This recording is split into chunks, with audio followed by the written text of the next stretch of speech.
Hello and welcome to 3 Things 10-Minute Product Spotlight Training. Today, Neil from MiFab is going to demonstrate this unique online tool that makes it easy for us to get you trench drain drawings and quotes to help you win business.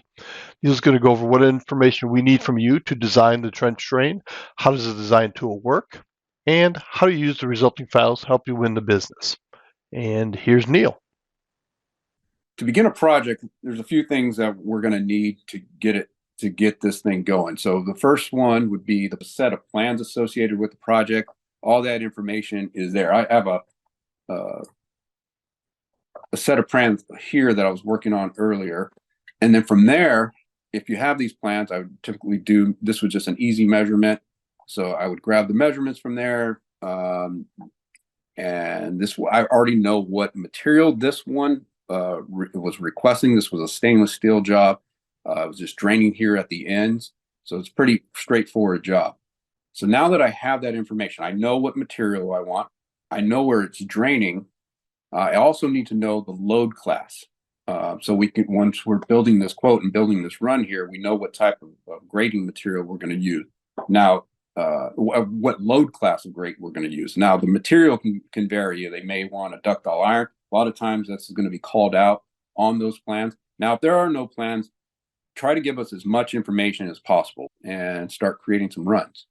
So in here, I'm going to, let's say, so in this particular job, I won't go with the stainless steel, but it did ask for 70 feet on that run.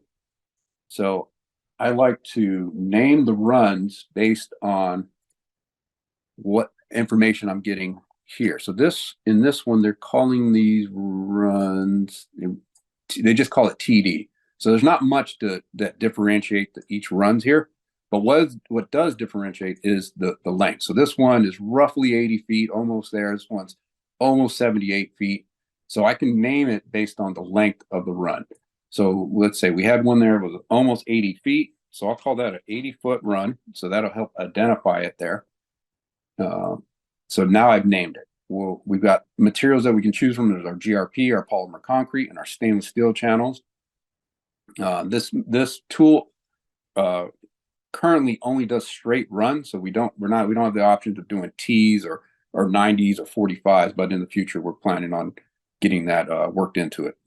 So we'll go with the GRP. We'll say this one is a 4-inch internal width channel. I have options for my edges. I have a no edge, which can work for anything load class C and below. The galvanized and stainless steel work from class A to class E. And then our ductile iron edges work for our class F grade load class. I'm going to go with the galvanized steel edge rail. So like I said, that gives me an option to choose any one of these. If I went with no edge, it limits me to class A through C. Stainless steel, like I said, goes through 1 through E. If I do the ductile iron, it's exclusively class F. So we'll go with the galvanized. We'll do class E, low class E grates. That will narrow it down to the grates that are available to me. We'll go with a class E ductile iron ADA heel-proof grate. Done that. Next, what I said, this run was 70 feet long. So it's going to get me as close to 70 as I can. If I have the option of going one up, half meter up or half meter down. If I went a half meter down, it would get me a little a foot away, a little more than a foot away from the 70 feet that was required. This is about 6 inches over 70 feet. So if that's okay, they can set it in as is, or they can make the cuts to get it down to the 70 feet if they need to. I have two options, constant depth or sloped. Constant depth would be your neutral runs. Sloped, which is which is typical for most of these projects. So I'll select that there. We'll make this one pretty simple, but we do have an option to put a center outlet anywhere or almost anywhere in the run. The only limitation is the channel, where the actual outlet is positioned on the channel. So we can't get it exact, but it'll get it as close to what you're asking for as possible. I'll do a demonstration for it. So this one, we set 70 feet. let's say I wanted this thing right in the middle. 70 feet is 35 feet would be the center. So I punch in 35. It gets the closest it'll get me is 34 and a half feet. So that's how that would work. But we'll go with a in outlet for this particular exercise. So if I go with the in outlet, I can put the outlet there on the end coming out of the bottom. I can put a catch basin on the end, or I can put an end cap with an outlet. It's a combination end cap outlet. In this exercise, I'll put a catch basin in there, and the catch basin actually has multiple sizes, so it doesn't really, I can choose either one. And I'll go with the 6. I'll hit next. This is just asking me to confirm all the information that I wanted that I've entered is correct. And if it is, I hit confirm. And now I've got my run layout with the catch basin on the end.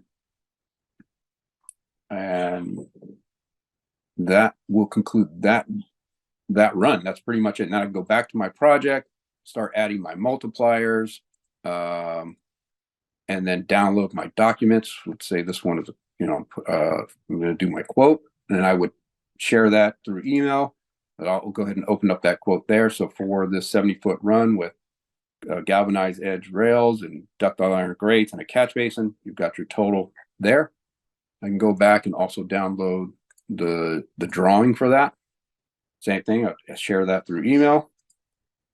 And here's that drawing that you can share with your customer. And this kind of is the blueprint for how that run lays out. And there's pictures for each run. All that information I was talking about adding there, this is that project information. So if I had the city, if I had the address, city, state, zip code, all that would appear here. Company, so whatever company that is, this is being quoted to. So in our case, if we were sending this to you, your company's name would be here. And since I prepared this, my name's there, my phone number, my email address, and so forth. And I think that will conclude my demonstration here. Thanks, Neil. So with this tool, we can quickly get you drawings and quotes that include all of the equipment your customers need to install trench drains. And it won't let us design a system that will not work. Thanks, everybody.